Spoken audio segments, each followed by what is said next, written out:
Hello and welcome to the Archive of the Unexplainable. My name is Chris and I'll be your host today. This episode is the first of a new series I want to start.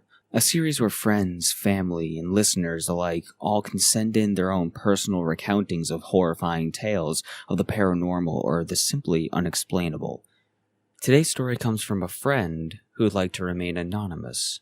And I have a quick little warning for anyone out there who is possibly listening to this with an open window at night or simply has a fear of the S-Walkers. I will be saying the name during the story. With that being said, let's get right to it. The lore behind Skinwalkers is usually seen as just that. Lore.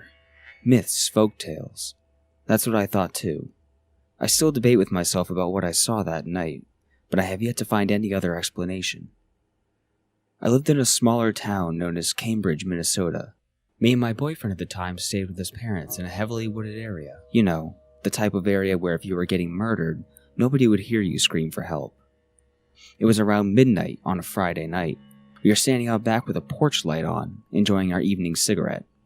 We found amusement in this sweet raccoon eating all the seeds we left out for the squirrels. The raccoon certainly didn't need the extra calories, but that's probably what made the situation even worse. The poor creature seemed to hear the foul creature approach before we did, but it didn't care. The coyote just simply walked up. Its bones seemed to shift in unnatural ways, and its skin looked more stretched out than a balloon with too much air in it. In seconds, the chubby little raccoon became its dinner, or so we thought. But that's when the shit hit the fan. We very quickly learned that this thing was hunting for sport, and we were next. Everything felt like a time-lapse video as my boyfriend lunged for a metal bat that was resting against the house, swinging it like he was going for a home run. The sound of crunching bones and splatter rang out, leaving the coyote with no bottom jaw. This thing didn't whimper. It didn't run away. It didn't care. The fact that we made it inside alive that night was a miracle. Fast forward a week later, the boyfriend and I had broken up, and I was making my way back to my dad's because clearly it's not ideal for us to live together anymore. My dad and I finally finished loading up our Dodge Dakota and start heading towards the cities. The sun was nowhere to be seen as we made our way.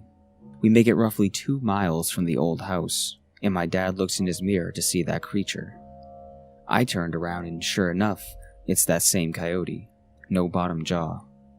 I very distinctly remember my dad talking about it having rabies or being sick. That didn't work for me though. In my head, there was no way that a coyote should be keeping up with our truck, going an easy 65 miles per hour. There was no way an animal could live that long with a whole chunk of its jaw missing. Surely, it should have been dead by now. It chased us until we reached the main city, where it darted off into the woods. I don't know what I saw, and I don't know what that was. But I do know that anytime I hear a coyote, I run. The second story from Anonymous is as follows. If hell exists, I've seen the portal. If the devil exists, I saw him too. A few friends and I were visiting an old abandoned asylum. I won't list the name as it's currently being renovated and repurposed. Lord help the new residents. In order to get in, one of our skinnier friends had to break in through a small crack in the window that led to the basement and open up a boarded-off area where the rest of us waited. Shortly after he went in, we saw his flashlight dancing around in the dark cracks of the wooden boards. With a few solid kicks, the boards came loose, and we made our way inside. We all scattered in our own directions.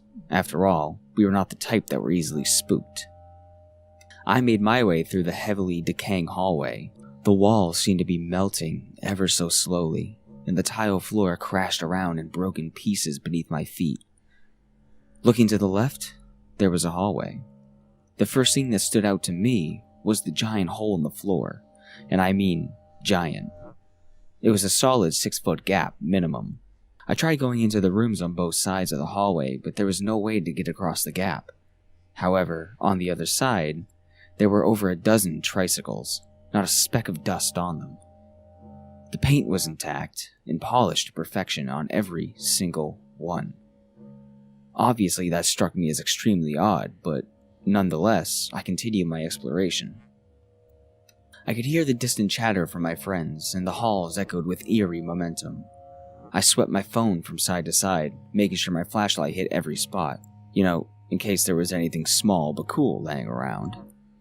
Through following the voices of my friends and traveling towards distant lights, we all came to an unintentional gathering in a small room off to the left of the main entrance. It was hauntingly quiet as we all tried to process the sight before us. I knew the place had been shut down due to malpractice, but I didn't expect electroshock therapy chairs. That seemed too horror movie-like, yet there it was, in all its blood-caked glory. The straps were torn and the smell of death assaulted our noses. There was no way you could miss the pentagram on the floor around the chair, and that smell told us it had to be drawn in blood. We discussed the creepy vibe it gave, and decided to move on after a few minutes of deliberation. We, yet again, chose to part ways. We could cover more ground that way. I walked back into the familiar halls of the Asylum, enjoying the old aesthetic of the dust floating around in its own personal dance routine. I snapped out of my weird trance when I stumbled upon a staircase, ascending to the next 2 floors. When I took my first few steps up the stairs, I felt it. I knew. Everything in my bones went cold, and I wanted to run. It's unfortunate that I didn't listen, because the feeling only got worse as I forced myself forward. My shoes felt like concrete as I approached the second flight, and that's when I saw him. There he hovered above the last step. Trying to describe this thing would be like asking what the point of life is before you're dead. It morphed into everything that scared me, rapidly shifting from one thing to the next. It felt so dark, so heavy. I knew this thing wanted to hurt me. It wouldn't let me doubt that for even a second. I screamed out for my friends because there was nothing I wanted more than to get away from this thing. I couldn't move. He wouldn't let me. I don't even know what gender it was really, but it feels right to call it a he, and he was not happy about my existence. The stampede of footsteps broke the void-like trance I was trapped in, and I don't think I've ever ran so quickly from something. I rushed all of us out of that asylum, demanding that we leave right that instant. They didn't argue much. They knew it had to be bad, because we've never left an exploration like that. We piled out the window in a fast but organized fashion, situating ourselves into the old Jeep Cherokee that we drove there. The entire ride back, I'd see glimpses of him in the rearview mirror. At the time, it seemed like he was taunting me, but as of late, I do believe it was most likely my own psyche being fractured after the encounter. Regardless, I encourage everyone who knows of that place to stay away. I myself will never return. Thank you, Anonymous, for sending that story in.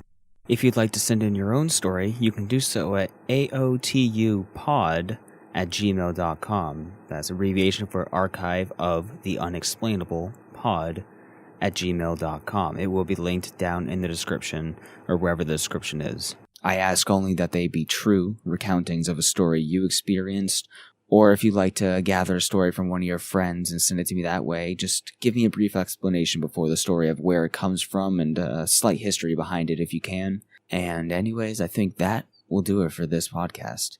Thank you all so much for listening, and I encourage you to check out the links in the description for everything else that I do, all of my other channels, and if you like creepy, supernatural, anime-type stories, I suggest you check out my book series at vengeancebooks.com.